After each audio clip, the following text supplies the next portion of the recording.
இந்த ஒரு புகைப்படம் இன்னைக்கு உலக அரசியல்ல மிக முக்கியமாக பார்க்கக்கூடிய ஒரு விஷயம். இதுல சீன அதிபர், ரஷ்ய அதிபர், நம் பாரத பிரதமர் நரேந்திர மோடி அவர்கள் 3 பேரையும் ஒருங்கே பார்க்க முடியுதுங்க.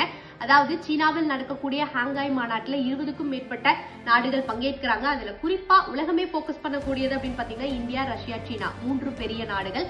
அதுலயும் இந்தியாங்க. ஏன்னா இந்தியாவுக்கும் சீனாவுக்கும் இடையில ஒரு நல்லுறவு கிடையாது. எல்லையில் ஏற்பட்ட ஒரு பிரச்சனையினால கிட்டத்தட்ட கொஞ்சம் ஆண்டுகளாகவே இந்தியாவுக்கும் சீனாவுக்கும் இடையில் டைரக்டா பிளைட் கூட கிடையாது. அந்த ஒரு நிலையில் இருக்கும் பொழுது இப்ப பாரத பிரதமர் நரேந்திர மோடி அவர்கள் பல ஆண்டுகளுக்கு அப்புறம் சீனா போயிருக்கிறாரு. இது ரொம்ப ரொம்ப முக்கியமா உலகமே பார்க்கக்கூடிய ஒரு விஷயமா இருக்குங்க. இப்போ இந்தியா ஒரு பெரும் சவாலை சந்திச்சுட்டு இருக்கிறோங்க. நம்ம இந்தியால இருந்து அமெரிக்காவுக்கு ஏற்றுமதி ஆகக்கூடிய பொருட்களுக்கு 50% டாரிஃப் அப்படிங்கறத அமெரிக்க அரசு விதிச்சிருக்காங்க. இதற்கு காரணமாக பல விஷயங்கள் இருக்குங்க. ஆனா வெளிப்படையாக சொல்லக்கூடிய விஷயம் என்ன அப்படின்னா, உக்ரைனுக்கும் ரஷ்யாவுக்கும் இடையில போர் நடந்துகிட்டு இருக்குது. அதுல ரஷ்யா உக்ரைனை பலமாக தாக்குறாங்க. 2 ஆண்டுகளாக இந்த போர் நடந்துட்டு இருக்குதுங்க. ஆனா ரஷ்யாவுடைய பொருளாதாரம் இன்னும் வீழ்ச்சி அடையாமல் இருப்பதற்கு காரணம் இந்தியா ரஷ்யா கிட்ட இருந்து ஆயில் வாங்குறாங்க. அதனாலதான் ரஷ்யா உக்ரைனை தாக்குறாங்க அப்படின்னு சம்பந்தமே இல்லாத ஒரு நாடு அமெரிக்கா நம்ம இந்தியா கிட்ட இனி நீங்க ரஷ்யா கிட்ட இருந்து ஆயில் வாங்கக்கூடாது அப்படின்னு நமக்கு ரூல் போடுறாங்க.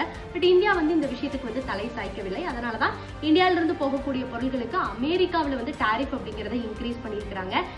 தினமும் உலக அரசியலில் இந்த மாதிரியான பலவிதமான மாற்றங்களை நம்மளால பார்க்க முடியும். இப்போ நம்ம இந்தியா, அதாவது நம்ம பாரத பிரதமர் நரேந்திர மோடி அவர்கள் எடுத்திருக்கக்கூடிய ஸ்டாண்ட் என்ன அப்படின்னா, நம்ம வர்த்தகம் வணிகம் எல்லாம் பண்றதுக்கு ஏன் ஒரே நாட்டை சார்ந்து இருக்கிறோம், பல நாடுகளோட நம்ம வர்த்தகம் பண்ணுவோம், அப்ப நம்மளுடைய வளர்ச்சி அப்படிங்கிறது இன்னும் வேகமாக இருக்கும் அப்படிங்கிற ஒரு முக்கியமான விஷயத்தை எடுத்துட்டு வந்திருக்கிறாருங்க. கண்டிப்பாக நம்ம யாருக்கும் தலை சாயவும் தேவையில்லை, ஒருத்தரை நம்பி இருக்கவும் தேவை கிடையாது. கண்டிப்பாக இது நம்ம பொருளாதாரத்தை இன்னும் மேலும் வளர்ச்சி அடைய செய்யும் அப்படின்னு ஒரு பெரும் நம்பிக்கை இருக்குங்க.